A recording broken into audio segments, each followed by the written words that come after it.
Bien, bonjour à tous et bienvenue dans notre petit jardin laboratoire. Je me propose de faire un petit tour avec vous et d'observer l'évolution en ce milieu du mois d'août et les effets désirables et indésirables qu'ont provoqué les canicules successives, puisque nous en sommes à notre 8e jour dans ce petit jardin, toujours sans arrosage. Alors vous voyez que dans cette planche, ainsi que dans les autres, ça se passe relativement bien, à l'exception de l'effet indésirable du soleil sur certaines tomates et également sur certains bouquets. Mais je dois dire que dans l'ensemble, je suis relativement satisfait. J'arrive quand même à avoir des plants de près de 3 mètres, voire plus de 3 mètres, et dont le feuillage est toujours d'excellente qualité, sans maladie et sans arrosage toujours, hein, comme je vous le disais. Et les belles grappes de tomates, on a évidemment perdu quelques fleurs à cause de la sécheresse. Voilà, c'est ainsi, hein, il faut accepter que tout le monde profite de ce petit jardin. Alors, on a mis le bourdon, bon, tant pis. Je vais le laisser. Alors je voulais vous montrer un des effets indésirables de la canicule, c'est ceci. C'est la présence du soleil direct qui brûle la peau de tomate comme la peau des humains et qui provoque ce genre de blessure. Alors c'est absolument pas du tout comment dire, incompatible avec les normes et les exigences alimentaires. On peut absolument consommer ces fruits, hormis le fait qu'ils soient inesthétiques.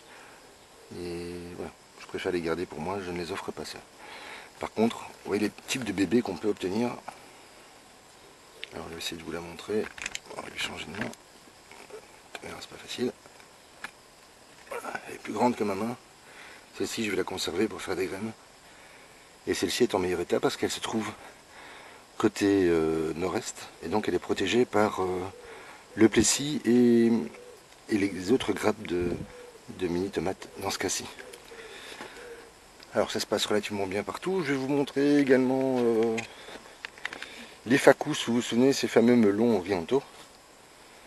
On voit des papillons partout hein, dans ce petit jardin qui est devenu, en vrai, vous voyez, débordant, comme je vous le disais la dernière fois, et qui apporte effectivement beaucoup de satisfaction puisque toujours sans arrosage, vous voyez la qualité de feuillage malgré la canicule. C'est dire que le sol se suffit à lui-même hein, pour nourrir les plantes. Et même chose dans ce cas-ci, le feuillage est dans de très bonnes conditions. Alors on monte à plus de 3 mètres. Alors je vais vous montrer une tomate courge dont je vous parlais la fois dernière, qui prend de très jolies couleurs orangées. Celle-ci est bientôt mûre. Alors vous vous souvenez des petits... les mots m'échappent. Les petits concombres. On va regarder un exemple. Vous vous souvenez de celui-ci? Je vous laisse deviner sa taille. Alors si je mets la coudée, donc mon coude plus ma main, je suis à la coudée romaine, c'est-à-dire plus de 50 cm.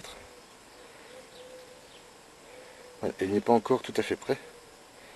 Ce sera pour d'ici quelques jours, hein, je pense demain ou après-demain.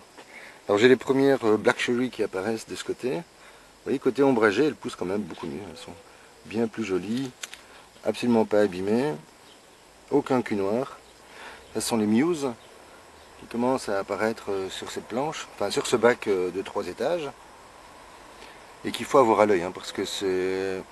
Je crois que cette construction, je vais devoir la repenser pour l'année prochaine. Je pense que la quantité de matière organique suffit. Ce ne sont que du compost mélangé avec du broyat composté et quelques sels minéraux. Ben vous voyez que ça suffit largement à reconstituer du sol. Et d'ailleurs, à ce propos de constitution de sol, quelqu'un me posait la question pourquoi avoir paillé l'ensemble du jardin et lui avoir apporté autant de broyat. Je vous rappelle qu'on a plus de 20 tonnes de broyat. Et le catalpa ici au-dessus de moi qui a terriblement souffert hein, de la canicule. On est dans un passage de vent et les vents chauds à plus de 40 degrés ont littéralement desséché l'arbre. Mais c'est pas grave, hein, je me sers des feuilles pour faire des couvertures de sol. Donc je ne perds rien. Et j'essaye de transformer un maximum. Et donc quelqu'un me posait la question de savoir pourquoi je mettais autant de broyat. Hein. Donc plus de 20 tonnes ont été rapportées dans petit jardin, eh bien l'idée est simplement de donner de la vie, puisque nous travaillons sur un sol qui est d'origine marneuse, sans doute un dépôt alluvionnaire de plus de 120 millions d'années, constitué de sable vert extrêmement fin, à la granulométrie très fine, et qui empêche pratiquement toute culture, à l'exception des carottes ou des asperges. Et j'ai donc décidé d'y construire de la vie. Et donc, la philosophie est simple, plutôt que de m'occuper des plantes, de les soigner ou de les nourrir ou de les alimenter, je préfère m'occuper du sol. Et je crois avoir compris qu'à partir du moment où le sol est en bonne santé, eh bien la vie et les équilibres ainsi que les échanges symbiotiques entre les plantes s'installent. Et finalement, le travail du jardinier, non pas paresseux que je suis, mais du jardinier amateur, eh bien, prend tout son sens à mes yeux. Et donc l'idée elle est simple, à partir du moment où j'installe sur le sol du carbone, donc du BRF, du bois rémal fragmenté, ou du bois carboné, enfin du bois dégradé qui a un peu plus d'1 an, dans lequel j'installe du broyat frais, parce qu'il me faut des polyphénols. Les polyphénols se trouvent dans les branches de feuillus, dans les feuilles de bois rémal produits par l'arbre chaque année. Et au contact de l'eau, ça va me permettre d'activer le compost. Et donc j'ai réalisé ce sol à partir du mois d'octobre, fin octobre, début novembre. Pendant 3 mois, j'ai construit ce sol et j'ai avancé progressivement vers la serre que vous devinez là-bas dans le fond.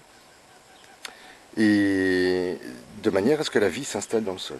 Alors, je vais essayer de le schématiser très simplement. Je ne suis pas du tout un scientifique ni un spécialiste, mais disons qu'à partir du moment où le BRF et les polyphénols sont au contact de l'eau, vont se déclencher des réactions chimiques qui vont entraîner l'apparition de la mycorhize, et c'est ce qui m'intéresse dans ce jardin, c'est de créer un réseau souterrain mycorhizien qui organise les échanges entre les plantes. À partir du moment où les mycorhizes sont là, les bactéries vont venir s'installer, suivies par les protozoaires. On aura ensuite les nématodes et les colamboles, et au final les vers de terre.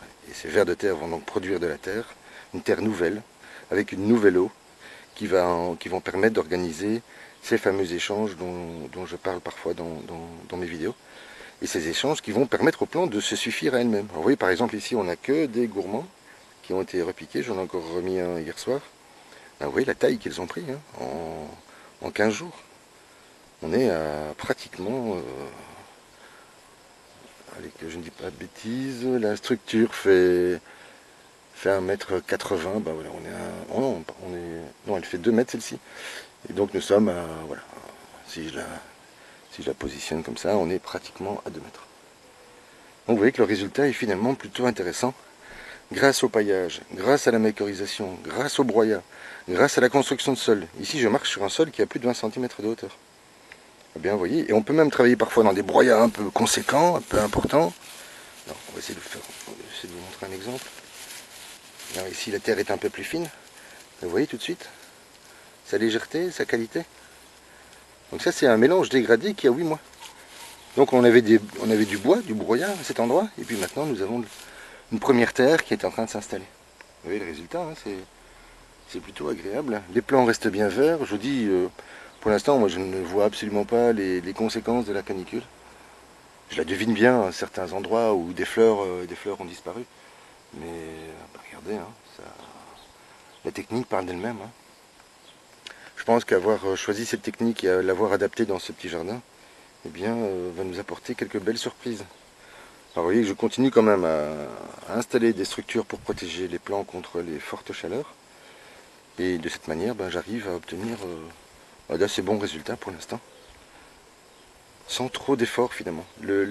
L'effort le plus important qui a été réalisé dans ce jardin, c'est sans doute d'en avoir dessiné le plan et le parcours technique, mais également d'avoir réalisé toutes ces structures au mois d'avril et au mois de mars et au mois d'avril.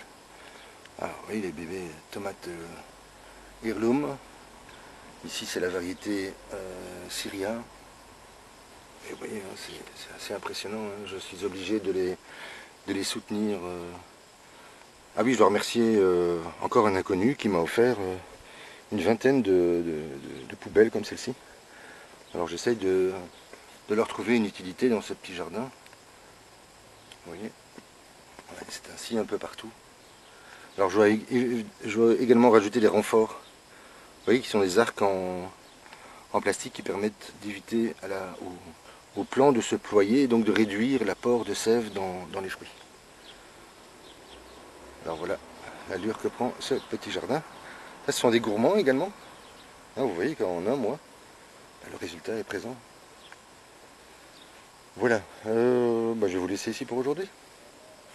Et nous observerons ensemble l'arrivée des premières San Marzano qui ont un feuillage un peu particulier quand même, puisque les feuilles se déploient, elles touchent le sol, vous voyez qu'elles ne sont absolument pas malades. Hein, habituellement, je dois retirer les feuilles qui touchent le sol.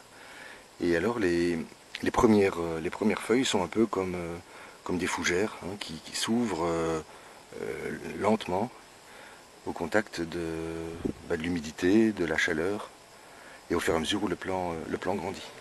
Voilà, ce seront des tomates longues, allongées, excellentes, à manger en salade, mais également en coulis ou en sauce tomate. Voilà, je vous souhaite une excellente journée, je vous dis à très vite.